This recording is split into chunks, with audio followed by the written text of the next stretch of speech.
Jésus, pourquoi?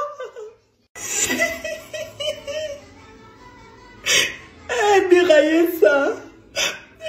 Mirailler ça. Mirailler ça, ma star est mort. Mirailler ça. Mirailler ça. Mirailler ça. Mirailler ça.